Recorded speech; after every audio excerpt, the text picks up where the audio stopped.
I'm here in Nantucket, and Nantucket is a great place because there's so many interesting people here. And one of the people I wanted to interview for a long time is Chuck Genshke, German name, and he's the founder of Adobe, and he has some interesting talks about how the company was founded and also the complete environment about it. So thank you very much for receiving me, Chuck. Thank you.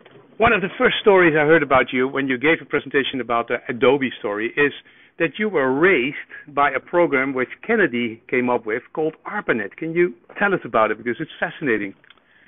Yes, when I went back to graduate school to study computer science at Carnegie Mellon, I was introduced into the history of a program run by the U.S. Department of Defense, and it started back in the very early 1960s, shortly after Kennedy took over the presidency. And he did it at the advice of Eisenhower, who told him that he had some advice he had been given by some people in the Defense Department that he really valued, and he thought it was important that Kennedy be aware of it. And that is to maintain a worldwide military presence and to be able to control the Army and the other divisions of the Defense Department.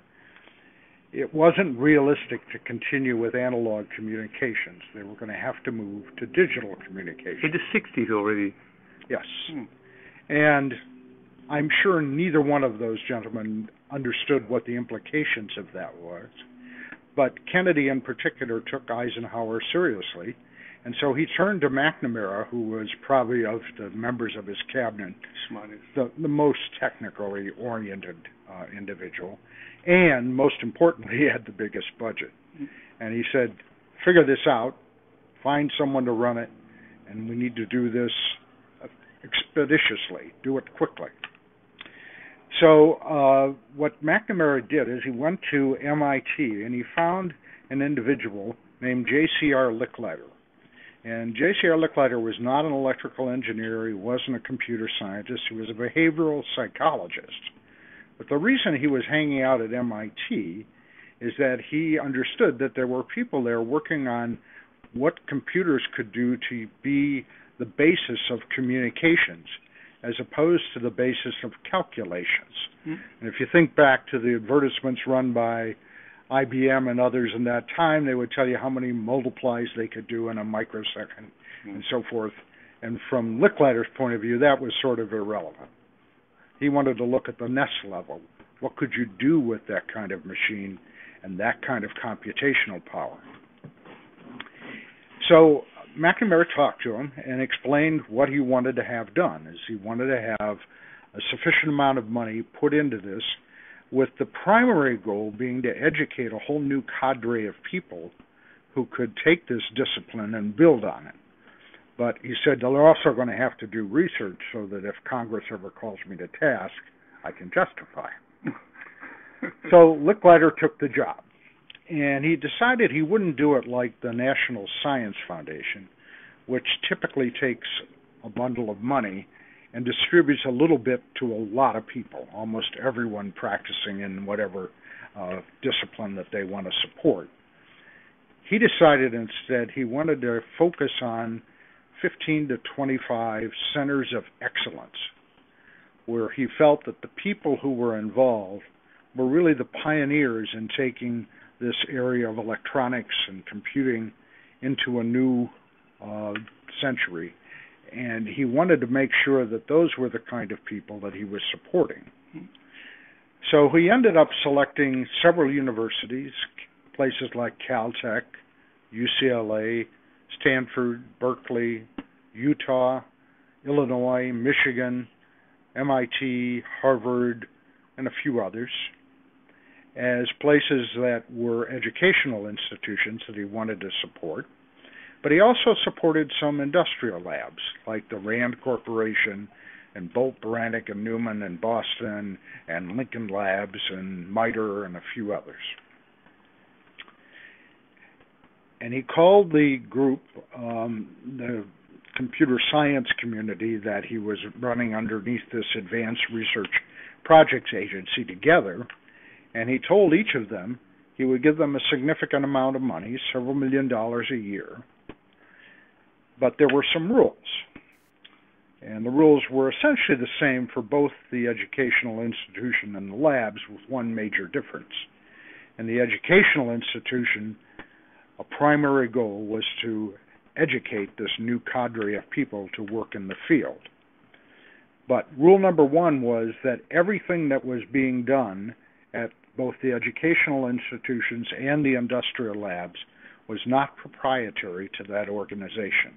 It had to be shared with every other member of the ARPA community.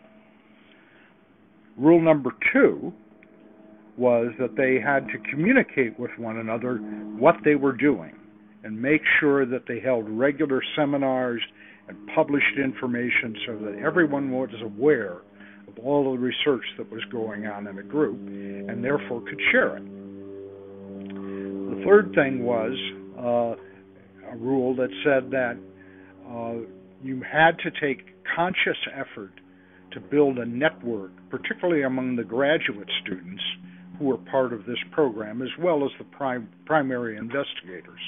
And so there had to be regular meetings where these people got exposed to one another, so that when they went out, the students in this case went out into the industrial world, they would already have a network of people that they knew that they could interact with. And so those were the rules of ARPA. What a great amount of rules, but great that the psychologists came up with a very psychological way to build a community. Yeah, and a very different sort of viewpoint from the way that it might have been done had they decided that everybody's going to get patents and isolate themselves from everyone else. Yeah, I mean, this was a Department of Defense, which I would imagine keep everything secret and hidden. Right, and this was not the way this was going to go. So he started that program, and I was lucky enough in 1968, when I went back to graduate school at Carnegie Mellon, to get one of these ARPA grants. So I was able to support my wife and two children, have all my tuition and other needs paid for, and we lived on $350 a month, which today doesn't seem like very much, especially if you have to feed 4 people, but it was enough to get by in those days. And there was a whole community of us, literally hundreds of these ARPA students in the very early days, and I got to know a lot of them. As time went on, the various centers of excellence that he had identified built their own specialties. The University of Utah was very strong in graphics.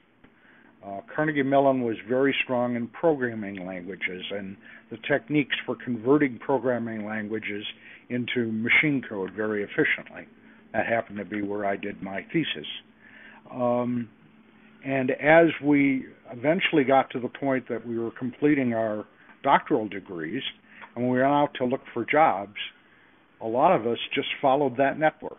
And so when I graduated in 1972, 2 of my friends had already taken, close friends from Carnegie Mellon, had taken jobs at the Xerox Research Center out in Palo Alto at Stanford Industrial Park.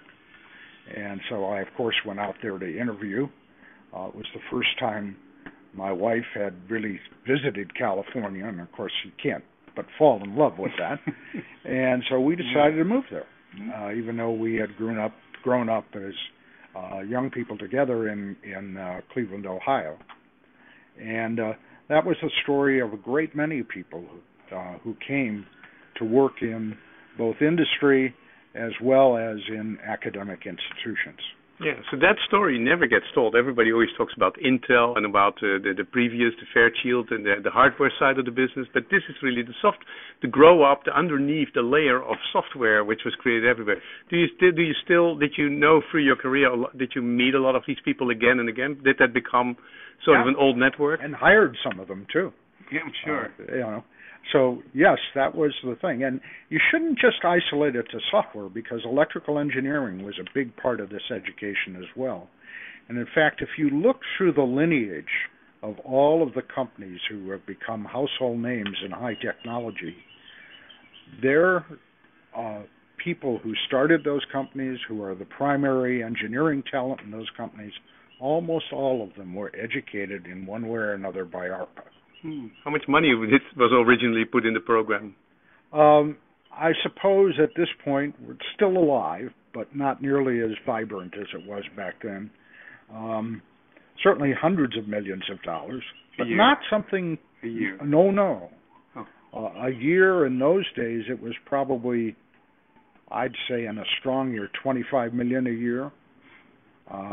But of course, inflation and other things have all changed. But I mean, it was a relatively small amount, and it had big influence because somebody had a vision of technology and communication to make that work. Small enough that McNamara, in the original times, could manage it within the Department of Defense and not make it a big political issue. And so that's really what got it started. And then, of course, as it began to produce the talent that created this industry, it was something that people really valued and thought it was a great investment. Thanks for sharing that. I think that's really amazing that those kinds of small things which are hidden in the history, that they have such a big influence. Now,